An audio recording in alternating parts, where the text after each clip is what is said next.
அஸ்ஸலாமு அலைக்கும் வரஹ்மத்துல்லாஹி வபரகாத்துஹு. என் பெயர் ரமஷான் ஹுசைன். அல்ஹம்துலில்லாஹி ரப்பில் ஆலமீன். அஸ்ஸலாத்து வஸ்ஸலாமு அலா ரசூலிக சய்யிதனா முஹம்மதின் வ ஆலிஹி வ ஸஹ்பிஹி அஜ்மஈன். அம்மா பஅத். என்னுடைய தலைப்பு தாஹா நபியின் தனிச்சிறப்புகள். முஹம்மது நபி ஸல்லல்லாஹு அலைஹி வஸல்லம் அவர்களின் வாழ்வு பன்முகங்களை கொண்ட ஒரு மாணிக்க கல்லுக்கு ஒப்பானதாகும். அதனை எக்கோணத்திலிருந்து நோக்கினாலும் அது ஒளிவிட்டு பிரகாசிப்பதை காணலாம். முஹம்மது நபி ஸல்லல்லாஹு அலைஹி வஸல்லம் அவர்களின் சரிதையை படிக்கும் ஒருவர் மனித வாழ்வின் எல்லா துறைகளையும் தழுவிய ஒன்றாக அவர்களின் வாழ்வு அமைந்திருக்கப்பட்டதை காண்பார். இந்த வகையிலேயே கடந்த பல நூற்றாண்டு காலமாக பல 100 ஆய்வாளர்கள் நபி அவர்களின் பன்முக ஆளுமையை பல்வேறு கோணங்களில் அணுகி ஆராய்ந்துள்ளதை பார்க்கின்றோம். நபி முஹம்மது ஸல்லல்லாஹு அலைஹி வஸல்லம் அவர்களின் வாழ்வு தனக்கே உரிய பல பெரும் சிறப்பு பண்புகளை கொண்டிருக்கின்றது. எனவே அவர் நம்மை போன்ற சாதாரண மனிதராக இருக்க முடியுமா? நமக்கும் நமது நபிக்கும் இடையில் காணப்படும் சில வித்தியாசங்களுக்கான உதாரணங்கள். 1. நாம் அனைவரும் தந்தை பெற்ற பிள்ளைகள். ஆனால் அவர்களோ தந்தை ஆதம் அலைஹிஸ்ஸலாம் அவர்களை பெற்ற பிள்ளை ஆவார். ஏனெனில் நபியை படைத்திருக்காவிட்டால் ஆதம் அலைஹிஸ்ஸலாமையே அல்லாஹ் படைத்திருக்க மாட்டான். 2.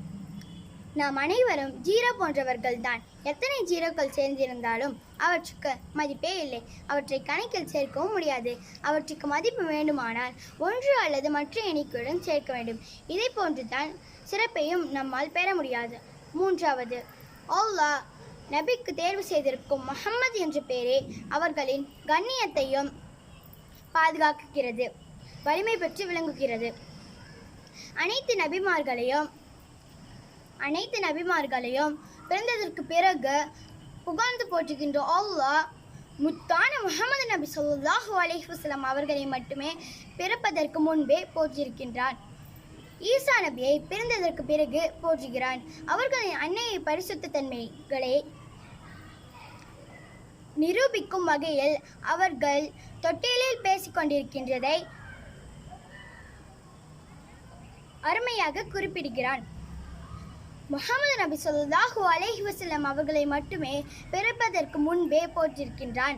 நம்மளை படைப்பதற்கு பல ஆண்டுகளுக்கு முன்பே அனைத்து உயிரினங்களையும் ஒன்று கூட்டி, குறிப்பாக நபிகளையும் ஒன்று கூட்டி அல்லாஹ் ஒரு ஒப்பந்தம் செய்கின்றான். பின்னால் ஒரு நபி வருவார். அவர்களை நீங்கள் நம்ப வேண்டும், அவர்களுக்கு உதவியாக இருக்க வேண்டும். இது மட்டுமின்றி இதில் நீங்கள் கையெழுத்திடுவீர்களா என்றான். அனைவரும் ஆமோதிக்கிறோம் என்றார்கள். அப்படியா? நீங்கள் இதற்கு சாட்சியாக இருக்க வேண்டும். நானும் உங்களுடன் சாட்சியாக இருக்கிறேன் என்றான். இதை மெஹ்ராஜ் இரவில் நடத்தி காட்டினான். ரஜப் மாதத்தில் 27வது இரவிற்கு மெஹ்ராஜ் இரவு என்று பெயர். இந்த இரவில் தான் முஹம்மது நபி ஸல்லல்லாஹு அலைஹி வஸல்லம் அவர்கள் மெஹ்ராஜ் என்னும் விண்ணேற்ற பயணம் செய்தார்கள். அல்லாஹுவை நேருக்கு நேராக சந்தித்தார்கள். இந்த இரவில் தான் 50 வேற தொழுகையை 5 நேர தொழுகையாக கட்டாயமாக்கப்பட்டது. 5 நேர தொழுகையும் தொழக்கூடியவர்களாக ஆக்குவானாக,